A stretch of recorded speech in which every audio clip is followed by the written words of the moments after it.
back to my YouTube channel. So today's video guys, magbe-makeup ulit tayo. Gagawa ulit tayo ng madaling makeup look. So gusto kong medyo warm yung makeup natin today. So let's aim for that.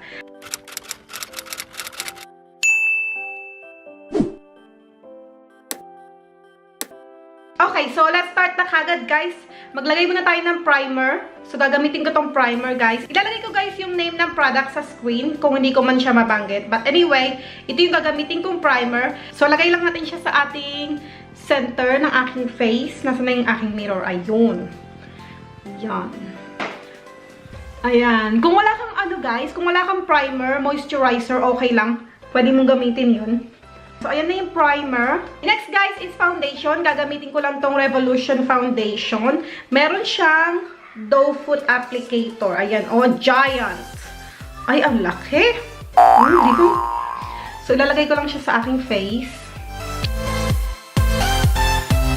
Ayan. So, I'm not sure kung okay na yan. So, let's try. Ibe-blend ko lang siya, guys, using my damp sponge. Yung isa kong sponge guys, tinapon ko na kasi wasak-wasak na. So, meron akong isa pa. Ito na yung gagamitin ko.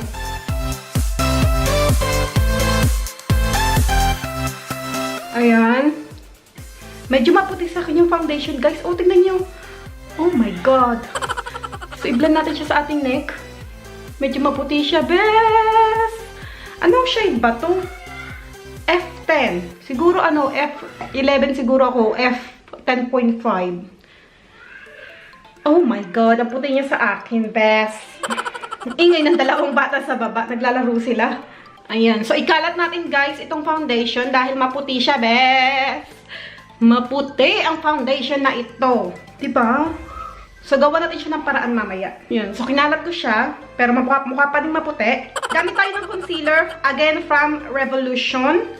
So, ito yung gagamitin kong concealer.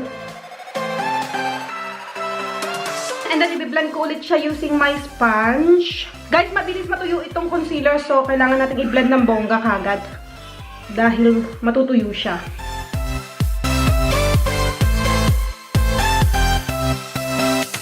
Ayan, guys.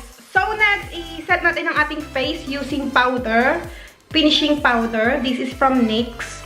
So, kuha lang tayo ng brush. Hopefully, guys, itong powder, makatulong para hindi masyadong maputi ang aking foundation.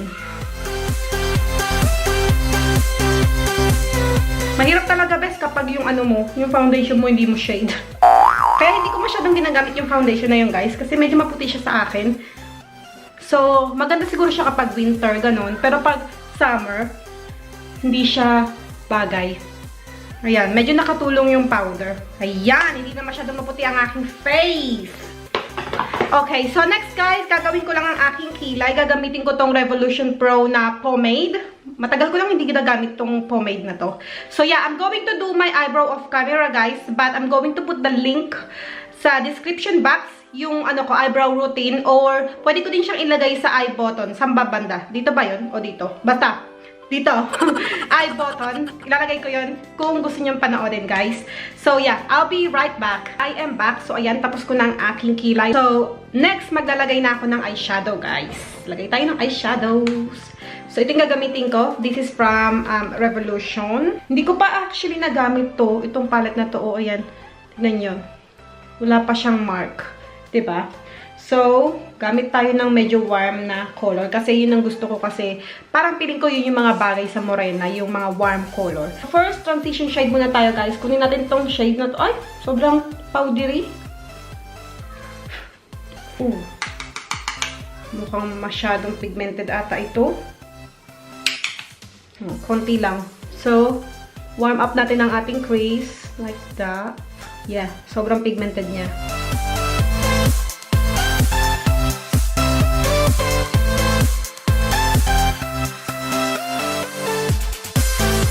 Yan. So, warm up lang natin ang ating crease. Sobrang warm ng kulay na to. And then, next, kuha tayo ng medyo, gusto kong kunin tong shade na to, guys. Ito. So, ilalagay ko siya sa aking outer V. And then, i-blend ko din siya sa aking crease. Ito na lang din yung gagamitin ko, guys, na brush.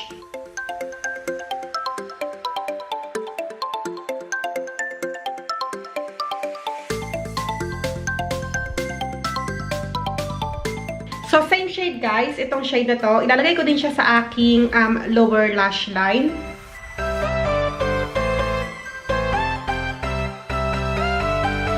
And then, sa aking eyelids guys, itong gagamitin ko. So, medyo shimmer siya. Actually, shimmer talaga siya.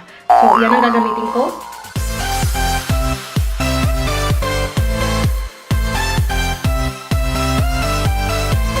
May fallout guys yung eyeshadow. So, then kukunin ko ulit tong brush na to guys. I-blend ko lang yung edges niya. Para hindi siya mukhang harsh tignan. Magdagdag tayo ng konti nito. Ayan. Dagdagan natin yung konti sa outer V. Ayan. And then blend sa crease. Kasi parang hindi masyadong makita. Ayan.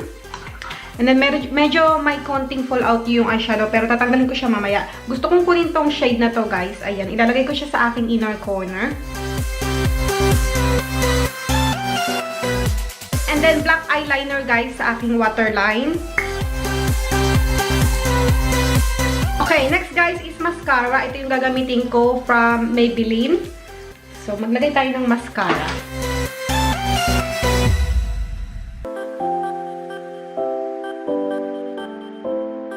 Tanggalin natin yung fallout sa ating face, guys. Kasi meron konting fallout yung eyeshadow. Madali lang siyang tanggalin.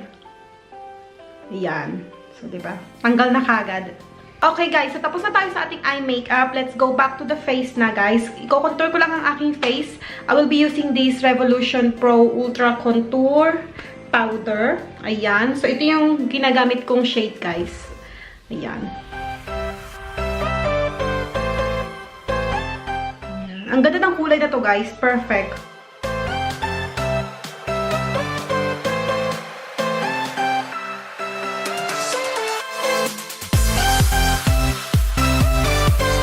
Okay, next guys is blush. Ito yung gagamitin kong blush from Wet n Wild. This is the shade Pearlescent Pink. Ayan. So, medyo pigmented to, guys. So, dapat dahan-dahan lang tayo.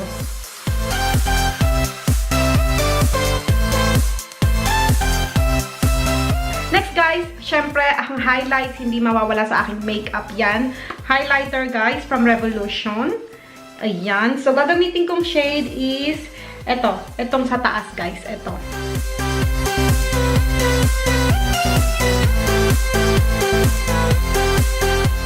Oh, ayan. So, lastly, let's apply liquid lipstick. I used to love this liquid lipstick, guys. This is from Colourpop. And shade niya is Bumble. So, dati sobrang favorite ko tong kulay na to. Lagi ko siyang ginagamit dati. Shake nga muna natin kasi tagal ko nang hindi nagamit to. Hindi ko alam kung ano. Ultra Matte Liquid Lipstick pala to. Okay.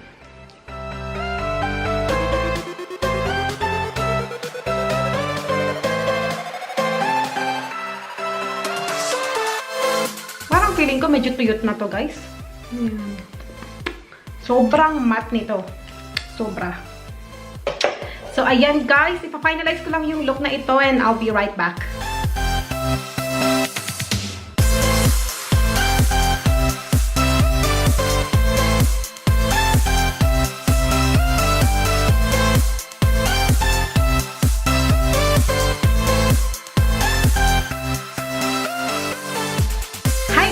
I am back. So, ito na ang ating finished look. Sana nagustuhan nyo itong look na ginawa natin. Sobrang warm niya, guys.